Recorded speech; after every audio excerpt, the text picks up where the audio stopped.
Olá, colega médico. Nessa aula de hoje eu vou te falar sobre um pouquinho da fisiologia da obesidade e do emagrecimento, só que de uma forma simples e prática. Porque eu sei, você como médico que está assistindo aí do outro lado, que fisiologia é chato. Mas eu trouxe uma aula super prática, super descontraída aqui para vocês e eu tenho certeza que ao final dela você vai dominar tudo sobre o centro da fome e da saciedade que vai fazer com que o seu paciente ganhe peso ou perca peso. Então, nessa aula nós vamos aprender realmente como funciona o nosso maquinário, quais são os estímulos que o seu corpo traz de forma periférica ao ter essa ação central. Vamos passear um pouquinho sobre alguns nomes, alguns hormônios, só que de forma bem prática. Aquilo que eu acho que você deve ensinar para o seu paciente. Isso mesmo. Quando o seu paciente vai ao seu consultório, é importante que você realmente dê uma aula para ele. E essa aula hoje eu vou trazer ela para você de modo a você dominar essa fisiologia e também te ensinar até como dar essa aula para o seu paciente, para que fique muito fluido todo o entendimento que você quer passar para ele e, consequentemente, ele tenha mais aderência ao tratamento, seja ele medicamentoso e não medicamentoso, e o porquê dele ter essa aderência para ter êxito no emagrecimento. Então, vamos lá? Hoje, no que tange a parte de emagrecimento, quando a gente fala ou quando o paciente vem buscar a gente para emagrecer, a gente tem que entender o que deixou ele gordo, vamos dizer assim, ou acima do peso, o que causou a obesidade nele. E quando a gente fala assim em obesidade, ou seja, fome, saciedade, comer demais, gastar de menos, nós vamos ter alguns sistemas no nosso corpo que vai regular isso e é de extrema importância que você saiba. Por isso que eu vou trazer isso de uma forma simples e prática para você aqui agora. Quando a gente fala em fome e saciedade, nós vamos ter que ir lá no nosso hipotálamo, onde lá está o núcleo da fome e da saciedade. E eu quero trazer aqui para vocês de uma forma até mais gráfica, intuitiva. Quando eu fiz minha prova de título em nutrologia, eu desenhei isso daqui para ficar mais claro. E como é que funciona isso eu vou mostrar aqui para vocês. Hoje, no nosso hipotálamo, nós temos chamados os neurônios de primeira ordem. Deixa eu até colocar em outra cor aqui para vocês. Nós temos os neurônios de primeira ordem e de segunda ordem. Esses neurônios de primeira ordem, uma vez estimulados, eles vão emitir para os neurônios de segunda ordem um comando através de hormônios nutroneurometabólicos para que o paciente tenha fome ou o paciente tenha a saciedade. E como é que funciona isso, Lázaro? Como vocês podem ver aqui na figura, deste lado aqui nós temos a área do hipotálamo que promove a saciedade, ou seja, você parar de comer. E deste lado aqui da figura nós temos a área da fome, onde vai fazer com que você busque pelo alimento.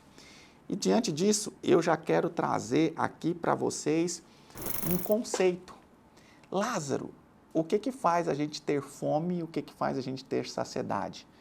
E eu quero realmente trazer aqui para vocês o conceito do apetite. Existem dois tipos de apetite, eu quero que você tome nota, que isso é muito importante, e faça até um asterisco aí no seu caderno, porque isso é uma coisa que você deve explicar para o seu paciente e eu vou mostrar o porquê. Existem dois tipos de apetite. Um é o apetite hedônico e o outro o apetite homeostático. Então, o que é o apetite homeostático? Que ele está... Os dois estão linkados nesse sistema nutroneurometabólico, mas o apetite homeostático é aquele que o ser humano tem pela vontade de sobreviver, ou seja, para o seu olho piscar, para o seu coração bater, para você ficar em pé, onde este sistema nutroneurometabólico, ali nessa área hipotalâmica, de fato vai ser o responsável por manejar isso que eu vou trazer para vocês. E tem o sistema, tem o apetite hedônico, que é a fome do sentimento. Estou triste, eu como, estou alegre, eu como, estou ansioso, eu como, mesmo sem fome. E por que eu estou trazendo isso para vocês? E desta forma, porque eu quero que você explique para o seu paciente, quando você for consultá-lo, esses dois tipos de apetite. Por que, Lázaro? Porque o paciente já começa a tomar entendimento do que ocorre no corpo dele, e na minha prática clínica, no meu consultório, onde eu já atendi milhares de pacientes, toda vez que eu explico isso para eles, ele fala, doutor, eu tenho esse segundo apetite aí, no caso, que é o apetite hedônico, que é relacionado ao sentimento. Por que isso? Porque o alimento, e nessa área em específico, é o sistema límbico ali que vai estar por trás do apetite hedônico, o alimento ele tem uma capacidade de produzir neurotransmissores que vão dar prazer. E, consequentemente, uma vez que o paciente está ansioso, triste, alegre, ele pode exacerbar este sentimento ou até mesmo suprimir este sentimento.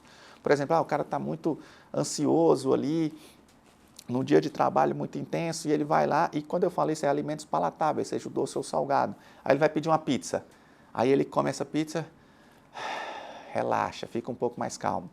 Ou, às vezes quando o cara está muito eufórico ali, felizão, e quer comemorar, e já come um hambúrguer, já aumenta esse prazer ainda mais, ou come um doce, aumenta esse prazer ainda mais, mas muitas vezes ele não tem nem fome, às vezes ele acabou de comer, ou ele está sem fome, mas é pelo simples fato de aumentar esta, vamos dizer assim, produção de neurotransmissores ali, o sistema límbico ele age muito nisso, mas o problema é esse, que muitas vezes é alimentos palatáveis e, consequentemente, à medida que a gente come mais alimentos palatáveis, seja por doce ou por salgado, a gente vai ter uma ingesta calórica muito alta e, consequentemente, a gente vai aumentar o nosso peso.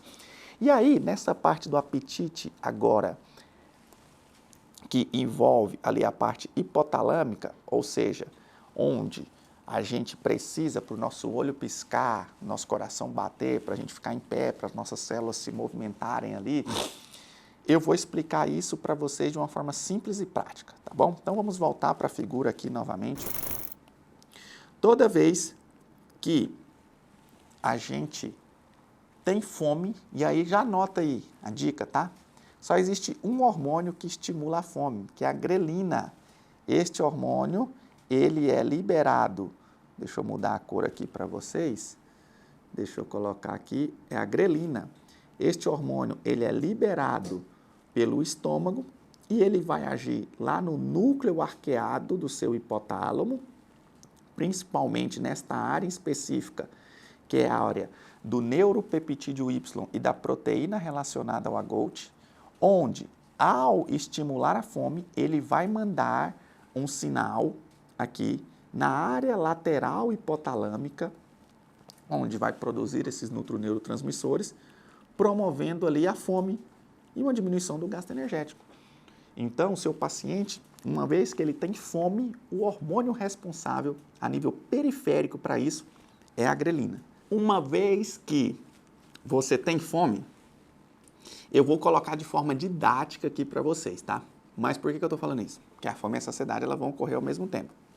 Então, uma vez que você tem fome, vai ali a grelina, vai estimular ali no seu núcleo arqueado uma área específica onde estará o neuropeptídeo Y e a proteína relacionada ao AGOT, consequentemente vai mandar uma mensagem para o neurônio de segunda ordem aqui na área lateral hipotalâmica, promovendo a fome.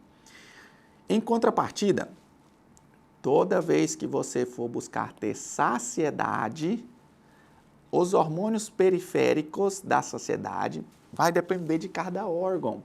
Por exemplo, a gordura, o mais famoso deles é a leptina.